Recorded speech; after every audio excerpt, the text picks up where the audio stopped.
यदि बढ़ानी है एफपीओ की कारोबारी गति तो गठित करें व्यापार विकास समिति।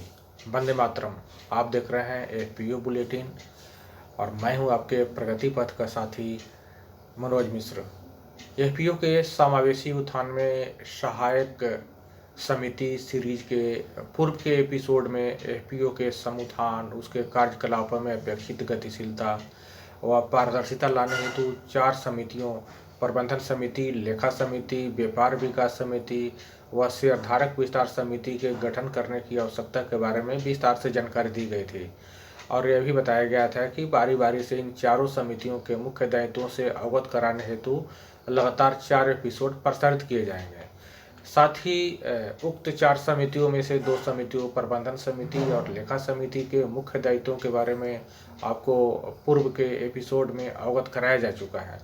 तो आज के का बुलेटिन उसी सीरीज का तीसरा एपिसोड है और आज के एपिसोड में हम लोग व्यापार विकास समिति के प्रमुख दायित्वों के बारे में जानकारी हासिल करेंगे। व्यापार विकास समिति चूँकि एफपीओ कृषि जन्य उत्पादों के कारोबार करने और लाभ अर्जित करने के लिए ही गठित व पंजीकृत होते हैं। इस लिहाज से व्यापार विकास समिति के महत्वपूर्ण दायित्वों एवं उसके महत्व को भली भांति समझा जा सकता है। इस समिति के मुख्य दायित्व इस प्रकार निर्धारित किए गए हैं। पहला, शेयरधारकों द्वारा किए जा रहे विभिन्न प्रकार के कृषि कार्यकलापों व उनके द्वारा उत्पादित खाद्य उत्पादों का आकलन करना और एफपीओ के माध्यम से उनकी मार्केटिंग सुनिश्चित करना। दूसरे इसके महत्वपूर्ण दायित्व निर्धारित किए गए हैं। शेयरधारकों द्वारा उत्पादित कृषिजन्य उत्पादों की हानि रहित हार्वेस्टिंग, आवश्यकता अनुसार धुलाई, संग्रहण, ग्रेडिंग, ब्रांडिंग व पैकेजिंग आदि हेतु आधारभूत संरचनाओं के निर्माण की पहल करना। कृषि आधारित उद्यमों की स्थापना की आवश्यकताओं और संभावनाओं की तलाश कर उद्यम स्थापना की पहल करना इसकी तीसरी प्रमुख दायित्व है।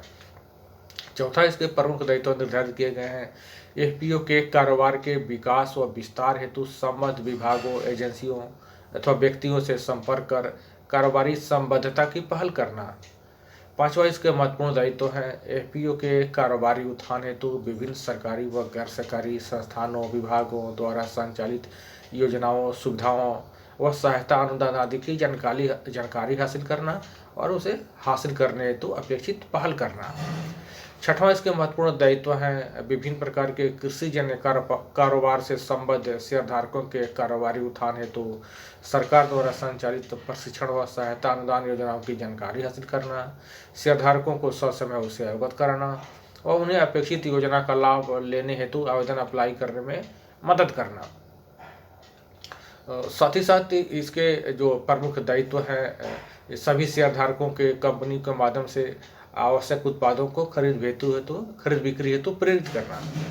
आठवां, इसको जो महत्वपूर्ण दायित्व है वो है उद्यम आधारित क्लस्टरों को सभी तरह की कारोबारी सुविधाओं से उसे मुहैया कराना और इसकी पहल करना। नौवां, जो इसके महत्वपूर्ण दायित्व है वो है एफपीओ द्वारा उद्यम स्थापना हेतु भूमि की तलाश, किराया दर के निर्धारण, लीज एग्रीमेंट व उद्यम स्थापना हेतु सभी तरह के अपेक्षित कार्य संपादन सुनिश्चित करना। 10वां, इसके जो महत्वपूर्ण दायित्व है वह है उद्यम स्थापना व कारोबार सुगमता हेतु अपेक्षित लाइसेंस व पंजीकरण आदि की जानकारी हासिल करना और उसे प्राप्ति हेतु अपेक्षित पहल करना। 11वां और महत्वपूर्ण दायित्व इसके हैं। एफपीओ के कारोबारी उत्थान हेतु प्लानिंग व क्रियान्वित करने की पहल करना। साथ ही साथ सीईओ और निदेशक मंडल द्वारा सौंपे गए सभी तरह के कारोबारी दायित्वों को ससमय पूरा करना। इस प्रकार व्यापार विकास समिति के गठन और उसके द्वारा दायित्वों के समय के निर्वहन से न केवल एफपीओ की कारोबारी गतिविधियों में अपेक्षित गतिशीलता आएगी, अपितु सभी निदेशकों और शेयरधारकों को खरीद बिक्री कार्यकलापों से जोड़ा जा सकेगा। फलतः एफपीओ का तीव्र गति से समावेशी उत्थान संभव हो सकेगा।